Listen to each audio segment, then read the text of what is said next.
Assalamualaikum warahmatullahi wabarakatuh. Selamat pagi, selamat beraktivitas bagi teman-teman semua yang masih bekerja, tapi yang sudah liburan, silahkan liburan ya di weekend ini.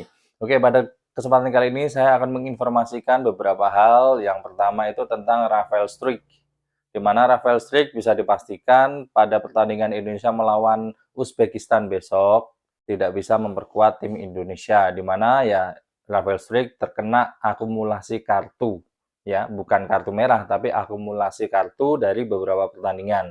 Dan sedangkan di pemain-pemain yang lain ada yang terkena kartu kuning juga, yaitu siapa di sini? Rizky Ridho, Justin Hubner, Komang Teguh, dan James Kelly Royer.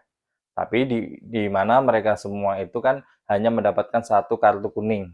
Dan dari pihak AFC itu sudah memutihkan. Jadi Indonesia itu sudah zero kartu kuning, hanya satu Rafael Struijk yang terkena dua kartu kuning dan akhirnya dapat hukuman besok melawan Uzbekistan tidak bisa memperkuat. Dan di sini kita juga ya patut bersedih karena peran Rafael Struijk itu sangat besar.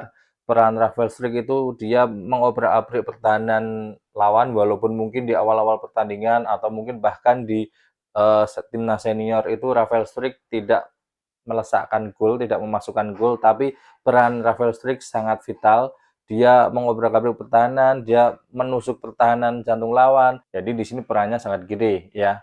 Karena kan di sini kan kenapa kok Rafael Struijk jarang menciptakan gol ya karena Rafael Struijk itu memang tugasnya dia kan agak di sebelah kiri, di depan agak sebelah kiri. Jadi dia menyisir pinggir atau kalau enggak dia menusuk-nusuk, mengobrak-abrik pertahanan biar apa? Biar lawan itu kan pasti membaca Rafael Struijk ini pergerakannya bagus, pergerakannya itu cepat. Makanya dari pihak lawan pasti akan mempressing dia ketat. Ketika lawan mempressing dia ketat, nah mungkin pemain tengah kita bisa masuk, berdiri bebas, bisa apa bermanuver lagi. Nah itu kan ibaratnya strateginya Sintayong ya. Nah cuman di sini perannya sudah tidak bisa karena tidak memperkuat karena akumulasi kartu pada pertandingan Uzbekistan. Ya mudah-mudahan di sini bisalah tiba-tiba mak cegaki bahasa Jawanya itu bisa diubah peraturannya, bisa diputihkan, mudah-mudahan ya. Tapi ya kayaknya nggak mungkin sih. Kayaknya 99% nggak mungkin kalau aturannya diubah. Ya, cuman kan ya kita siapa tahu yang namanya orang kadang kan bisa berubah-berubah gitu kan kayak yang aturan pendaftaran pemain itu kan minimal 6 sampai 10 jam sebelum kick off itu bisa diotak-atik pemain yang mau dimasukkan skuadnya ya. Mungkin mudah-mudahan seperti itu. Dan di sini saya juga akan bercerita tentang rekaman video interviewnya Hernando Ari, di mana Hernando Ari ketika ditanya soal adu penalti ini, Hernando Ari ini poinnya aja ya. Hernando Ari mengatakan bahwa dia ingin membalas kekecewaan atau kegagalan waktu adu penalti dulu. Kalau teman-teman pernah melihat kan pertandingan AFF ya kalau nggak salah ya, adu penalti. Kalau teman-teman misalkan saya salah bisa dikoreksi ya. Pertandingan AFF itu adu penalti dan Hernando Ari kan gagal. Hernando Ari gagal dan ini saatnya Hernando Ari pembuktian bahwa di pertandingan Indonesia melawan Korea Selatan, Hernando Ari bisa menebus kesalahan itu. Itu yang pertama.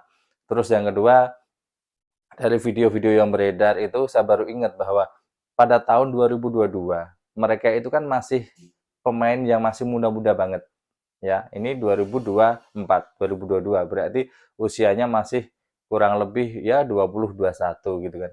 Nah, waktu itu sorry 2018, sorry. Berarti kan mereka masih U18 ya kalau nggak salah. Nah, itu mereka pada membuat tulisan gitu kan. Intinya kepengen bermain di Olimpiade dan sekarang Olimpiade itu satu langkah lagi sudah pasti, setengah langkah lagi kita bisa memasuki babak playoff ya kan, karena kita kan ini sudah di peringkat 4 besar maksudnya. Di 4 besar ini kan kita seandainya kita gagal melawan Uzbekistan, kita bisa melakukan pertandingan dengan Afrika yaitu Ghana kalau nggak salah, negara Ghana. kita bisa playoff. Tapi kalau kita bisa memenangkan Uzbekistan besok, bisa dipastikan kita lolos ke Olimpiade. Jadi mimpi mereka waktu ditulis itu pakai selebaran kotak kertas gede gitu kan. Itu Fernando Ari, ya pokoknya banyak lah ya pemain-pemain waktu 2018 di Malaysia kalau nggak salah itu pada menulis kayak gitu, cita-citanya itu ingin memperkuat atau ingin lolos ke Olimpiade. Nah di sini kurang satu langkah lagi dan setengah langkah lagi. Saya bilang setengah langkah ya karena ada babak playoff ya. Oke, jadi mudah-mudahan semua ini tercapai mimpi-mimpi mereka ya. Amin, dan dari kalian semua juga bisa mendoakan juga. Dan di sini saya juga ingin membahas juga masalah pelatih Korea di press conference kemarin itu, ya kalau saya sih melihatnya ini sebagai sebuah alasan orang kalah gitu kan. Ya saya tidak menjelekkan pelatih Korea, enggak, cuman ya karena mungkin beliau ini ditanya sama wartawan mungkin belum menyiapkan jawaban yang masuk akal, akhirnya pelatih Korea ini ya menjawab sekenanya mungkin ya. Jadi bahwa pelatih Korea ini beranggapan bahwa adu penalti itu untung-untungan hoki, dan mereka bilang bahwa Korea sedang tidak hoki pada saat itu. Kalau menurut saya, adu penalti ini memang ada unsur hokinya, tapi ada unsur mental, skill. Kalau adu penalti nggak ada mental, nggak ada skill, ya hoki juga mau nyamperin juga males juga. Ibaratnya misalkan hoki itu bukan hoki cara kayak, misalkan hoki itu bisa seperti manusia ya, dia juga males. Ah ngapain aku nyamperin kamu, kamu aja mentalnya tempe gitu kan. Tempe aja yang disalahin ya.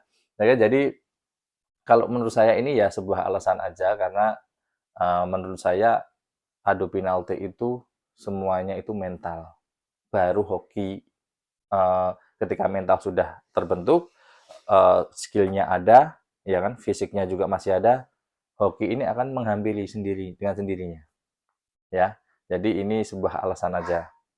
Dan alasan yang kedua dari pelatih Korea Selatan, dia beralasan bahwa kita mengalami kekalahan, ya salah satu penyebabnya ada beberapa pemain, tepatnya tiga pemain Korea yang memperkuat klubnya, kalau nggak salah itu di mana ya, di Eropa mungkin, itu tidak diberikan izin memperkuat negara Korea Selatan karena di mana tidak kalender FIFA, ya kan? Ya tapi sekarang gini aja, kita juga sama kok, walaupun mungkin kita jumlahnya satu, Elkan Begot tidak diizinkan oleh Bristol untuk memperkuat timnas Indonesia, ya kan? Itu juga kalau bisa dibilang lini pertahanan kita sebelah kanan kan kita sering dibombardir. Nah, ini bayangkan aja kalau seandainya itu Elkan masuk, dia memperkuat lini sebelah kanan, kan juga kuat. Korea juga tidak bisa membombardir dari sisi kanan, ya. Jadi ya di sini 50-50 juga, kalau mau alasan kayak gitu Indonesia juga bisa alasan kayak gitu kan. Nah, itu alasan ya karena orang tidak menemukan alasan yang tepat aja, makanya beralasan seperti itu gitu kan. Nah, terus ini saya juga akan menginformasikan juga bahwa untuk netizen-netizen ini, aduh mungkin kalau netizennya Coach Justin ini pasti akan apa ya, akan di bahasa Jawanya dibisui gitu kan. Jadi saya melihat itu netizen-netizen banyak yang menangnya menang penalti. Hei, menang penalti. Sebelum penalti itu Indonesia mencetakkan gol sensasional, Rafael Struijk itu 2, iya kan? Dan mereka main lebih dari 140 menit karena kan plus tambahan waktu, injury time sama plus ini kan apa pertambahan waktu kan. Plus adu penalti itu juga memakan waktu juga. Mereka fisiknya itu juga bagus. Kalau seandainya fisiknya jelek, nggak, ya mungkin tambahan waktu ya mungkin jalan kaki gitu kan.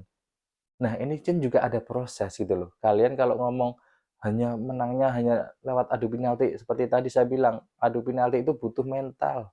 Untuk membangun mental tuh susah, ya kan? Bertahun-tahun yang lalu sebelum dipegang Coach Sintayong, bisa dilihat mental Indonesia kalau ketemu tim yang superior, kita tuh merasa inferior. Aduh, melawan Arab Saudi ya pasti kalah deh.